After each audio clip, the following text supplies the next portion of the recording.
I'm going to show you a way to convert an AmScope T490 and presumably similar microscopes from the original halogen to LED illumination. I expect it can be adapted to any scope for which you can remove the illuminator lens. The format I've come up with has flexibility, and I'm using that to expand the capabilities to provide an improved 3D viewing system. See the description for links to the original. This is a hack. I am a hobbyist with limited craft skills and very little professional microscopy experience, but what I've come up with is useful as I present it and can be further improved by those with better skills and tools. You know who you are. I hope to hear from you in the comments. For the illumination assembly, I used 0.019-inch thick aluminum sheet cut to 2.5 by 10 centimeters. 3-watt LED chips. For this project, I'm using 3 white 6000 to 6500K. Thermal glue to stick the LEDs on the aluminum. I also include some Gorilla Glue to reinforce the attachment. Hookup wire. I'm using 30 gauge with silicone insulation. Connector pins. Breadboard, heat shrink tubing, and an adjustable voltage current regulator. Cut the aluminum sheet and mark it as shown for bending. The middle portion where the LEDs go is 4 centimeters. Then there's a 1.5 centimeter vertical that goes down in the illuminator well, and then another 1.5 centimeter horizontal for stability and maneuvering the assembly. Place the bent aluminum in the illuminator well to assure that it fits and doesn't wiggle too much.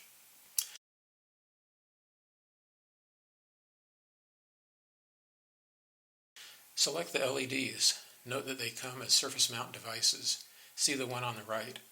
Use pliers to bend the terminals up so they will not contact the aluminum. Add thermal glue to the center of the aluminum. And place the LEDs with one in the center and the 2 others on either side. Note that the negative terminals of the left 2 LEDs are at bottom and of the right one at the top. Apply a little Gorilla Glue at the edges, avoiding the terminals. This will need to sit several hours, best overnight, for the glue to dry.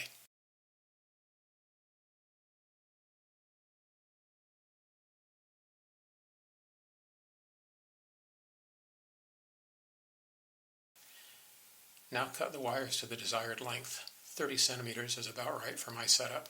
Heat up the soldering iron and use your skills, which I hope are better than mine, to put it together like this. Note the 2 outer LEDs are wired in series, and the negative terminals of the middle and left one are connected for a common negative. So when the black and red leads are connected to the power source with current limited, the 2 outer LEDs will light up and the voltage will show about 6 volts. When the white lead is then connected, the outer LEDs will turn off and the center LED will turn on.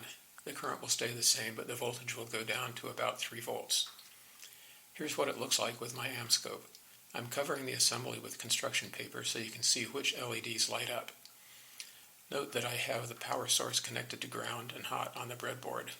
I have it preset to limit voltage to about 8 volts and current to 60 milliamps, though presently turned off. The black negative lead of the assembly is connected to ground. The red lead for outer and white for center LEDs are at neutral positions. When I turn the supply on, it shows 7.75 volts with 0 current. When I connect the red lead, the outer lights go on, the voltage goes down to 5.65 and the current goes to its set limit of 60 milliamps. Connecting the white lead, the outer LEDs go off, the current stays at 60 milliamps, but the voltage goes down to 2.85. While you can use a diffusion screen, I find it best to just place the original illuminator lens back. Obviously you can't screw it in now, but it seems to work fine mounted on foam board. At this point you have the LED conversion. I find that it works fine, and I never bothered to replace the original halogen bulb.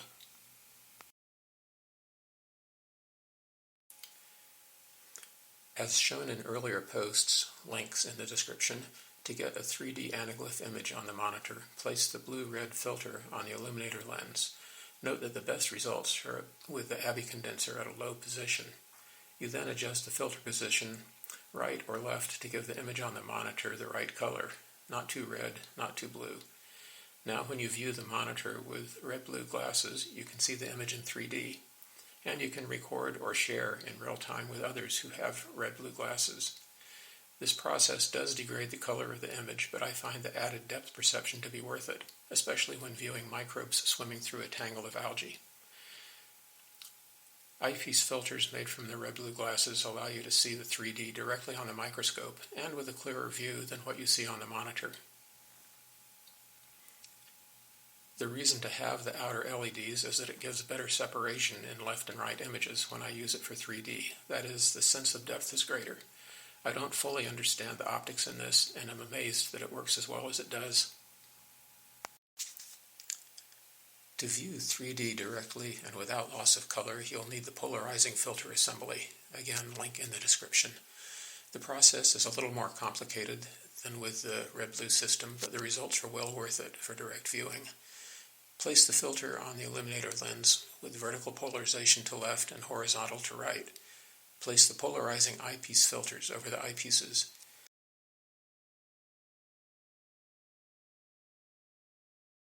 Now move the illuminator filters so that horizontal polarization completely covers the illuminator. Then look through the right eyepiece while rotating its filter until the view is darkest.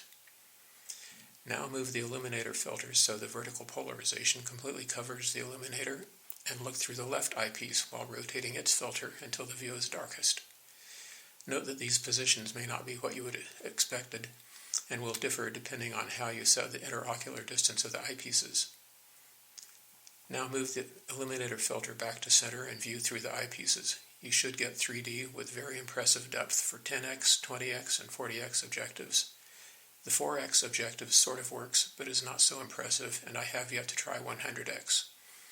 The monitor will continue to show just the flat image. Once again, a reminder that this works best with the Abbey condenser at a fairly low position. I haven't been able to get anything worthwhile with dark field using polarization or red-blue.